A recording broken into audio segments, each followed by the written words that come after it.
1. Control what you can. Let go of what you can't. Imagine this. You're sailing a small boat across the open sea. The wind howls. The waves crash. Storm clouds gather. You can't control the weather. You can't silence the sea. But you can control the sails. You can grip the rudder. You can choose your direction. That right there is the first and most essential truth in Stoic philosophy. Control what you can. Let go of what you can't. Everything else is suffering you choose to carry. Life isn't fair. But that's not the problem. The world doesn't ask you what you want. It doesn't check if you're ready. People will lie about you. Rain will fall on your wedding day. A company you gave your soul to will let you go in a one-line email. You can't control that. And yet, most people waste their lives trying to fix what isn't theirs to fix. The past, other people's opinions, outcomes, approval. You are not responsible for the storm. You are only responsible for the way you sail through it. What do you actually control? The Stoics remind us, there's only one true domain where you reign supreme. Your thoughts, your judgments, your actions, your character, everything else, money, reputation, luck, even your body can be taken from you at any moment. Think about that. You could lose everything tomorrow and still keep your dignity, your courage, your self-respect. That's not weakness. That's real power. Letting go is not giving up. Letting go is not a form of defeat. It's a form of liberation. It means no longer fighting battles that were never yours. It means finally dropping the baggage of things you wish you could control, but never actually could. A toxic person? Let them go. A mistake from your past? Learn from it. Don't live in it. A future that refuses to cooperate with your plans? Adapt. Don't collapse. Practical Stoicism. The control circle exercise. Here's a practice rooted in Stoicism and psychology. Whenever you feel overwhelmed, anxious, or angry, pause. Ask yourself, is this inside my control? If the answer is yes, act. Focus. Do something. If the answer is no, release it. Walk away. You'll be shocked at how much mental weight you've been carrying that never belonged to you. Real story. The interview and the traffic jam. Let me tell you a simple but unforgettable story. A friend of mine once had a life-changing job interview. She left early, dressed sharp, rehearsed every answer. Then, gridlock. A 5-car pileup blocked every lane. Time ticked. Her chest tightened. The interview was slipping away. Now she had two choices: get angry, scream, pound the steering wheel. Let panic take the wheel. Breathe. Accept. Use the time to silently rehearse and calm her mind. She chose the second. And when she finally arrived late, but composed, she still got the job. Because what impressed them wasn't just her resume. It was her calm under pressure. That's Stoicism in action. You don't need the world to go your way to show up as your best self. The illusion of total control is a lie modern life teaches you to take charge, own your destiny, manifest your dreams. And there's power in that. But if you think you're entitled to control outcomes, you'll be crushed. A Stoic knows the difference. Control isn't about gripping everything until your knuckles go white. It's about precision, knowing what's yours to carry and what's just weather. You don't control the stock market. You control your spending habits. You don't control whether someone loves you back.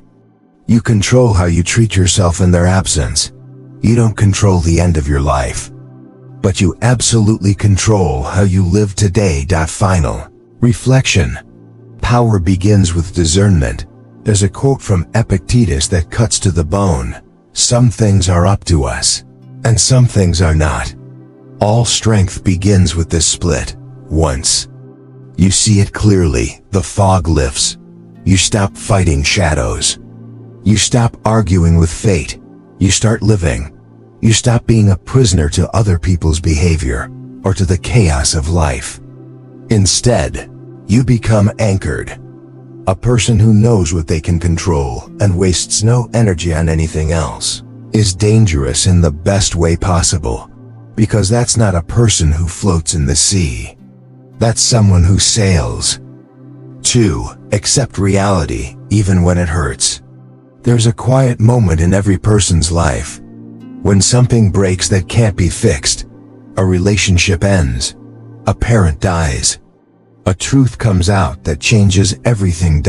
And in that moment, your instinct is to reject it, to deny it, to scream, "This isn't fair. This shouldn't be happening." But Stoicism offers a radically different answer.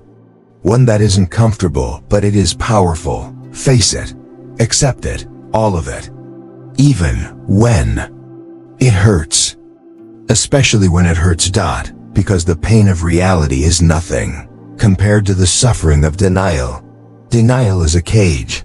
Acceptance is a door. The Stoics weren't cold. They weren't emotionless. They bled. They cried. They lost people too. They understood something the modern world forgets. Pain is not the enemy. Resistance is. You resist growing older. You resist getting sick. You resist the fact that some people will never apologize, never understand you, never change. And so, you suffer twice. The first wound is life. The second wound is your refusal to accept it. "It shouldn't be this way" is a lie we tell ourselves. Your friend betrays you. Your boss chooses politics over loyalty. The person you love loves someone else. And your mind screams, "But this isn't how it was supposed to be." But let me ask you something brutal and necessary. Who told you it would be fair? Who promised that things would unfold according to your expectations? No one. You told yourself that. And that lie that it should be different is the source of so much heartbreak. Acceptance is the start of transformation. Here's what the Stoics knew. You cannot change what you refuse to accept. Denial doesn't protect you. It delays your healing. When you accept reality, you stop wasting time trying to undo the past. You stop rewriting a fantasy in your head.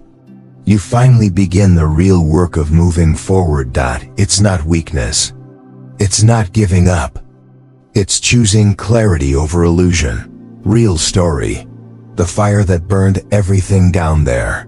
As a story of a man, let's call him Daniel. Daniel had spent 15 years building his dream cafe. He started it with $3,000 and a borrowed espresso machine. By year 10, it was the heart of his town. Then came the fire. One faulty circuit. One spark. And everything went up in smoke. Daniel stood outside the ruins the next morning. The air still warm with ashes. And when reporters came, they expected tears or rage. Instead he said, "It's gone. That's what is." So now I ask, what next? That's Stoicism. That's acceptance, not detachment. Not numbness. Clarity. Stillness. Strength. Pain demands to be felt, but not worship. Stoicism doesn't tell you to suppress emotion. It tells you not to drown in it. That it's okay to grieve. It's okay to hurt. But do not build a temple to your suffering and live inside it. Accept that you are heartbroken. Accept that you are lost. Accept that the plan you had for your life is not the one you're living. Then breathe. And ask the next question. What is still in my power? The mirror test. Here's a Stoic practice you can try today. Stand in front of a mirror. Look yourself in the eyes. And name something you've been refusing to accept. Say it out loud. She's not coming back. That job is gone. I made a mistake I can't undo. Don't flinch. Don't sugarcoat it, because once you name it, it loses some of its power. And you gain some of yours back. Accepting doesn't mean approving a critical distinction. Acceptance is not the same as approval. You can accept a diagnosis while still fighting for recovery. You can accept that someone hurt you without excusing them. You can accept a loss without giving up hope for something better. Acceptance simply means you are no longer fighting reality itself. And when you stop wasting your strength on resistance, you can finally use it to rebuild. Final reflection. Reality is the only solid ground, Marcus Aurelius wrote. If you are distressed by anything external, the pain is not due to the thing itself, but to your estimate of it. And what changes? Your estimate? Radical acceptance that the world is messy. People are flawed. Pain visits everyone, but denial isolates you. Acceptance connects you. Because when you accept life for what it is, not what you wish it was, you can finally walk with eyes open, heart open, spine straight. You become grounded in truth. And truth is the only place healing begins. 3. Be mindful of your thoughts, because they shape your life. There's a war happening inside your head, right now. At this very moment, it doesn't make noise. It doesn't leave scars. But it shapes everything. This war is fought with thoughts. Assumptions, beliefs, self-judgments, stories. You repeat to yourself in silence. And the Stoics knew this one truth above all else. You are not what happens to you. You are what you think about what happens to you. Your inner dialogue is the architect of your reality. You could have all the freedom in the world, money in the bank, love in your life, and still feel like a prisoner. Why? Because if your thoughts are poisoned, your life is too. The voice in your head, if left unchecked, can become your greatest enemy. I'm not good enough. I always mess things up. No one really cares about me. I'll never change. Sound familiar? Most of us live with this quiet, constant self-sabotage. And we don't even realize we're doing it. The Stoics would say, you must examine your thoughts before they become your beliefs. You don't have to believe everything you think. One of the most liberating Stoic insights is this: just because a thought shows up in your mind doesn't make it true. You can witness a thought without obeying it. You can say, that's a fear, not a fact. That's my insecurity talking, not reality. That's an old wound, not a prophecy. Epictetus put it best. It's not things that disturb us, but our opinions about them. If someone insults you, that insult is just sound. Your mind gives it meaning. Your thoughts decide if it breaks you or bounces off. Mindfulness isn't just meditation, it's self-defense. When people hear, be mindful of your thoughts, they imagine monks on a mountain, eyes closed, breathing slowly, but that's not what Stoicism means by mindfulness. Mindfulness is daily battlefield awareness. It's mental hygiene. It's checking your thoughts the way you check the mirror before you leave the house. Are your thoughts helping you right now?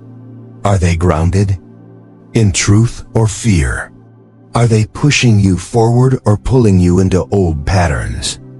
You can't control every thought that enters your head, but you can choose which ones you feed, which ones you repeat, which ones you allow to shape who you are. Thoughts are seeds. They grow into beliefs and behaviors. Think of your mind like a garden. Every thought is a seed. Negative, self-destructive thoughts, weeds. Grateful, resilient thoughts, fruit-bearing trees. If you're not mindful, your garden fills with weeds. Fast. But when you slow down, when you ask, where did this thought come from? Do I want to keep it? You begin to cultivate your inner life. That's not weakness. That's mental sovereignty. A real-life Stoic practice. The thought audit. Here's a powerful exercise you can do tonight. Before you sleep, take out a notebook. Write down 3 thoughts you remember having today. Now ask yourself, was this thought based in truth or assumption? Did it uplift me or drain me? If I had this thought every day for A year, who would I become? That's mindfulness. Not just catching thoughts, but investigating them, challenging them, replacing them with better ones. Because when your thinking changes, your identity does too. Real story. How one thought saved a man's life. There's a story from a prison in Eastern Europe. A political prisoner, locked up for 7 years without trial, survived by doing one simple thing every morning. He would sit up in his cell, close his eyes and say, "They have my body, but they do not have my mind." Every day, same thought, a reminder of his power, a wall against despair. Eventually, he was released. And when asked how he kept his sanity, he replied, "I never let their story become my story. I kept my thoughts my own." That's the Stoic mindset in action. You don't need to control your circumstances. You only need to control what they mean to you. Your mind can be a cage or a weapon. The average person has over 6,000 thoughts a day. Most of them recycled, automatic, unconscious. And most people never stop to ask, are these thoughts helping me become who I to be? The Stoics teach us to treat our thoughts like tools. Sharpen them, use them wisely. Discard the broken ones, because your mind can build a prison of worry, regret, and self-pity. Or it can be the weapon that sets you free. Final reflection. The inner citadel. Marcus Aurelius described the inner citadel, a fortified part of your soul that no one could invade if you kept your thoughts pure and strong. That's the goal of Stoicism, not to escape the world, but to master the one world you always carry with you, your own mind. So the next time you catch yourself spiraling, pause, observe the thought, question it. You're not at the mercy of your mind. You are its commander. Be mindful, be watchful, be sovereign. 4. Resilience isn't about winning, it's about enduring. In a world obsessed with victory, recognition, and domination, the Stoics whisper a different message. You don't need to win, you need to endure. To endure quietly, consistently, without applause. To face what hurts, what lingers, what breaks others, and keep standing. That is resilience. Not the hero with the loudest voice, but the one who refuses to fall, even when no one's watching. The Stoic definition of strength. We live in a culture that confuses noise with strength. If you post your pain online, you're brave. If you win an argument, you're powerful. If you conquer others, you must have conquered yourself. But the Stoics asked a deeper question. What if real strength is invisible? Seneca wrote, "Sometimes even to live is an act of courage." In other words, if you wake up in darkness and still choose to move forward, if your heart is shattered but your integrity remains whole, if life deals you loss after loss, and you refuse to turn bitter, then you, my friend, are strong.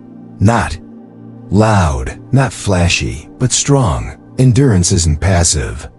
It's active resistance. Let's be clear. Endurance isn't weakness. It's not giving up or putting up with it.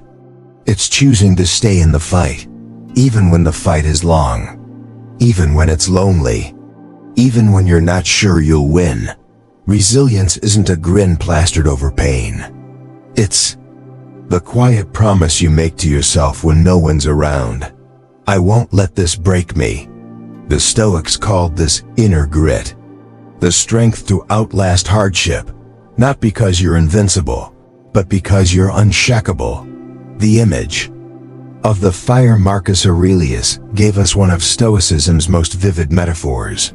A blazing fire makes flame and brightness out of everything that is thrown into it.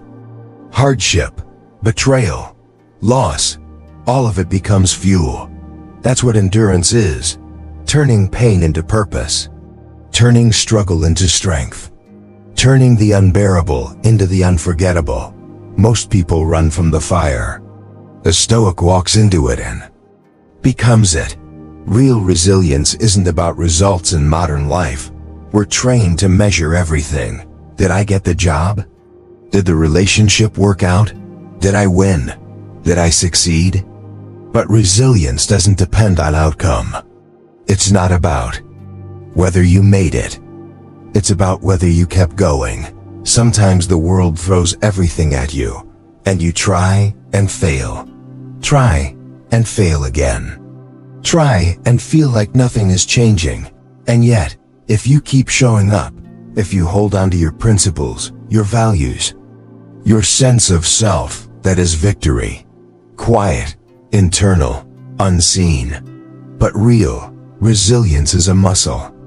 You build it in the small moments. It's easy to imagine resilience as a single, dramatic act, like diving into a burning building or climbing out of a war zone. But the Stoics knew resilience is built in the everyday, waking up with anxiety and choosing to still show up to work, feeling broken and still treating others with kindness, being disappointed again, but not giving in to cynicism. Every time you don't run, every time you don't numb yourself or lash out, you build strength, like muscle fibers tearing and repairing themselves stronger. A real-life example, the man who refused to break. Let me tell you the story of James Stockdale. He was a U.S. Navy pilot who was shot down during the Vietnam War and held as a prisoner of war for over 7 years. He was beaten, tortured, isolated, and yet he survived and even led fellow prisoners to resist and maintain their dignity. How? He later said, "I never lost faith in the end of the story, but I also confronted the brutal facts of my reality." This became known as the Stockdale paradox. Never confuse hope with denial. Accept the suffering, but never lose the belief that endurance has meaning. That's stoicism in real life. Not a philosophy of optimism, but of steel. What enduring looks like in your life. You might be enduring heartbreak, or a job you hate, or a family situation that seems impossible. And maybe no one claps for you. No one says, "Look at her, she's fighting through this." No awards, no Instagram-worthy moments. But if you're still standing, still trying, still holding on to some shred of self-respect and humanity, you are the fire. You are the citadel. You are what the Stoics meant when they said, "Live according to nature." Because nature, like you, is resilient. Final reflection, you're still here. And that's enough. When life hits hardest, your worth is not measured by how well you perform, but by how deeply you endure. Winning fades. Trophies collect dust. But resilience? That stays with you forever. So the next time you feel like giving up, remember the Stoic path isn't about conquering everything. It's about remaining undefeated. In spirit, you can lose the fight and still win your soul. 5. You can't control events, but you can always choose your response. There's a moment, quiet, invisible, lightning fast, that defines the rest of your life. It's not the moment when something bad happens. It's the moment right after. The second when you decide, what does this mean? What will I do now? How will I respond? This tiny space between what happens and what you do. That is where your freedom lives. You are not what happens to you. You are not your job loss. You are not your breakup.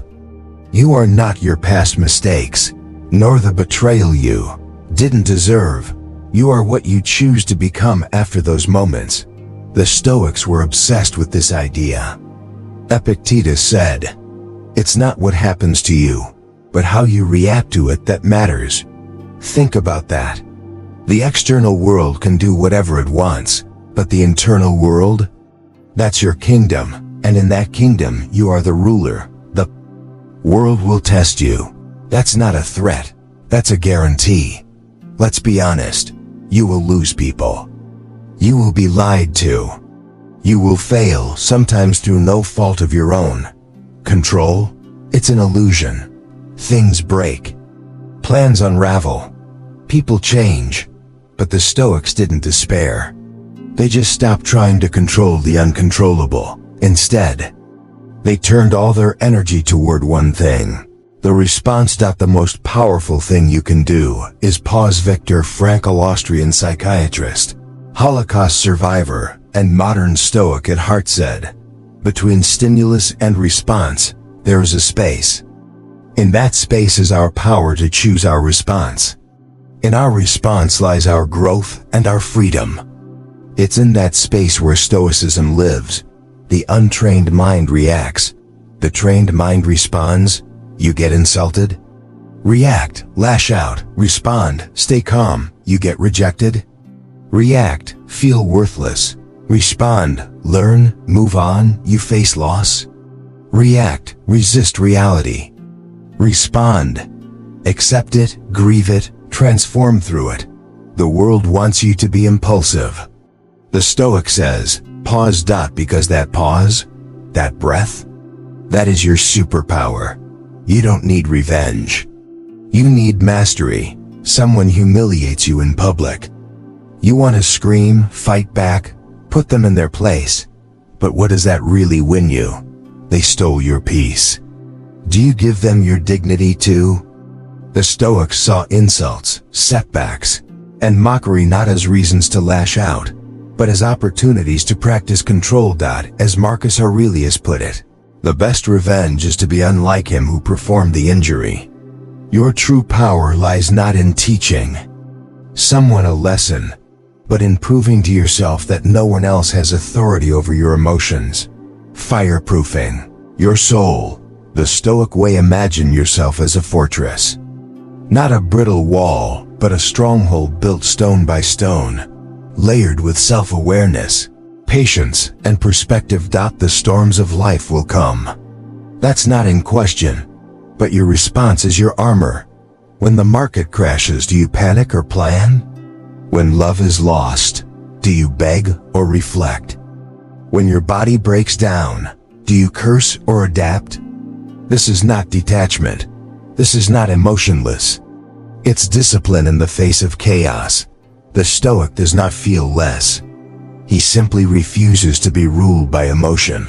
A real example, the Stoic who was broken but not defeated. Admiral James Stockdale, yes, him again, knew this lesson better than most. Tortured, starved, humiliated for 7 years in Vietnam. He faced conditions no human should endure, but what did he focus on? Not the torture, not the injustice, but his response. He organized secret resistance networks in the prison. He created codes for fellow prisoners to communicate and maintain dignity. He responded not emotionally, but with strategy, clarity, and courage. He couldn't stop the beatings, but he refused to let them define his soul. That is Stoicism. Not control over life, but control over self. You've been here before. You've responded well before. Pause and look back at your own life. There were moments you felt like falling apart, and yet you kept going. You said no when you wanted to scream. You held your head high when it was easier to break. That wasn't luck. That was your response. That was your strength surfacing through the cracks. And here's the secret. If you did it once, you can do it again. You already have that power. You just forgot. Your power is quiet, but real. The world will always give you reasons to explode, to panic, to despair, to react like everyone else. But you're not everyone else. You're choosing the higher road, the harder road, the one where peace is earned, not given. Every day life gives you events. Your job is to give them meaning. You don't choose the waves. You choose how you surf. 6. Less desire, more direction.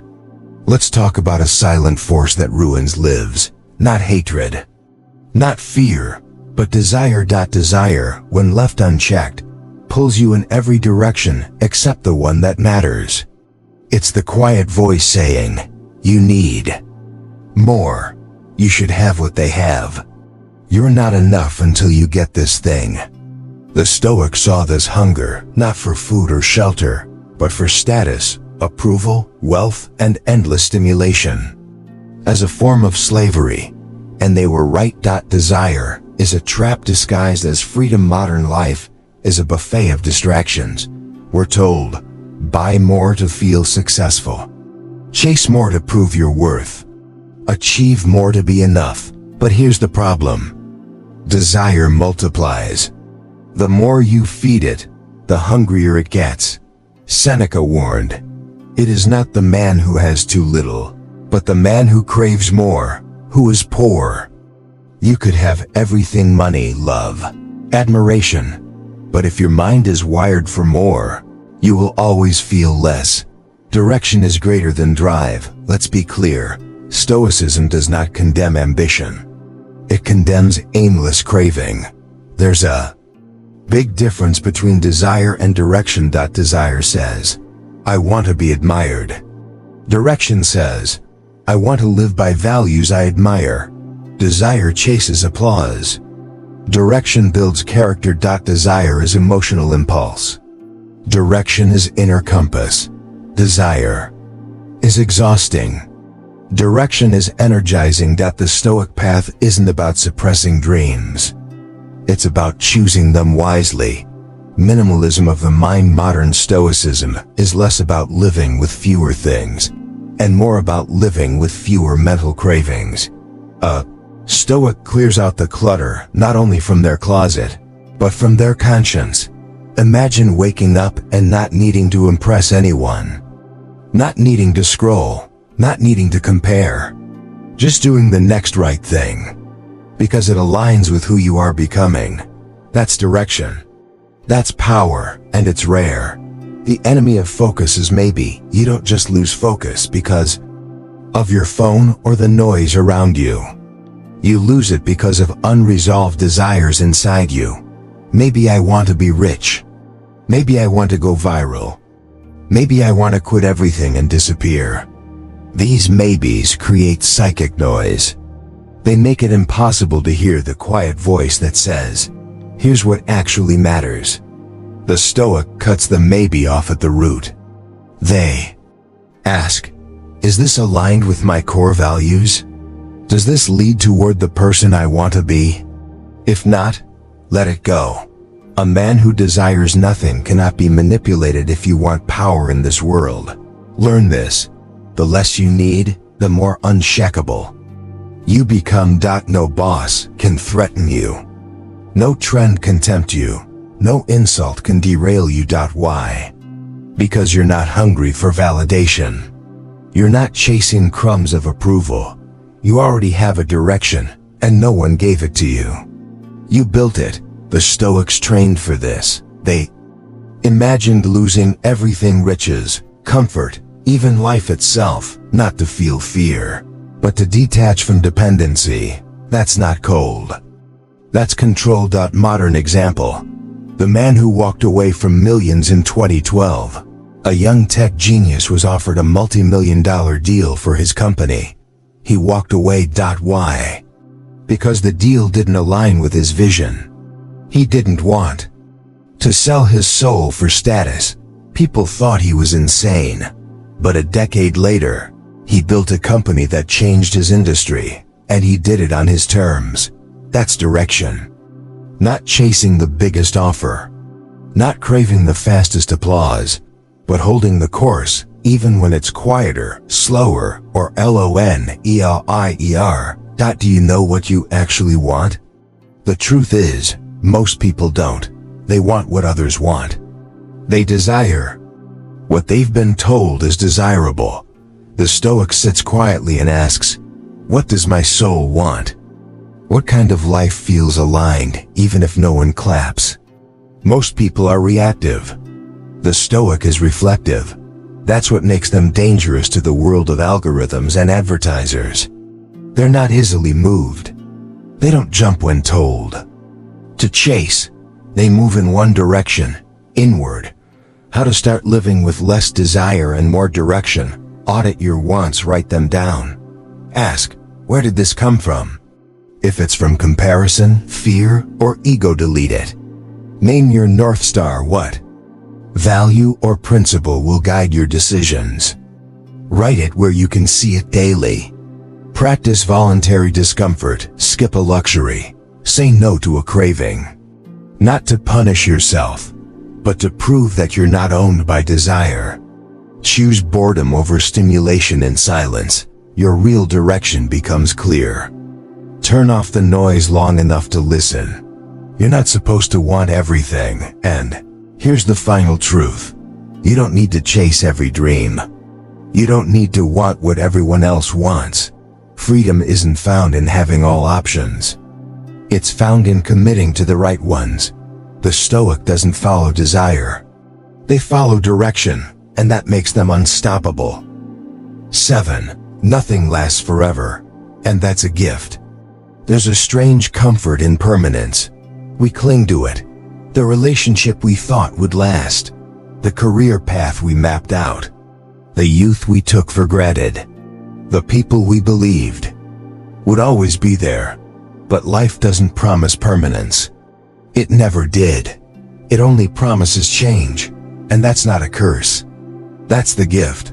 The Stoics were obsessed with mortality for a reason. To modern ears, the Stoics can sound morbid. They talked constantly about death, decay, and the shortness of life. Why? Because they weren't trying to depress themselves. They were trying to wake up.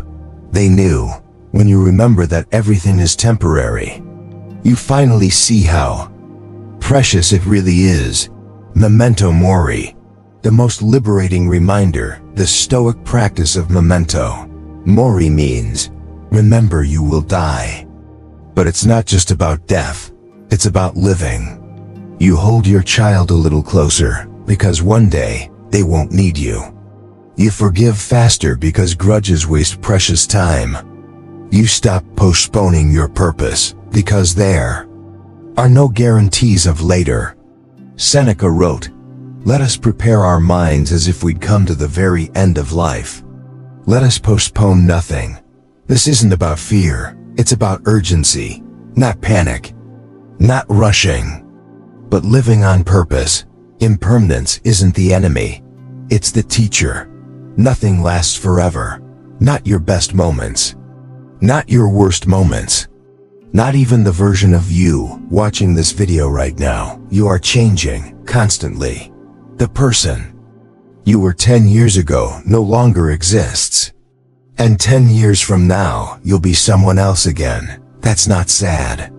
That's proof that growth is always possible. Even pain, yes, even heartbreak won't last. You won't always be this lost. You won't always miss them this much. You won't always feel this stuck. And that's what makes now so sacred. Because it's passing. Letting go. The Stoic superpower, what do you hold on to that is already fading. A relationship that died long ago, but you still mourn it daily. An identity that once served you, but now limits you. A regret that keeps looping in your mind like a broken record. The Stoic learns to release, not because it doesn't hurt, but because clinging to the past is like trying to hold water in your hands.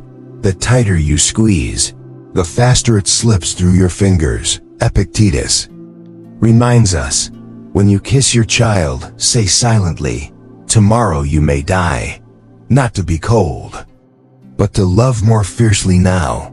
Modern life teaches us to fear aging, loss, change. Everything around you screams, stay young, stay in control, don't let go.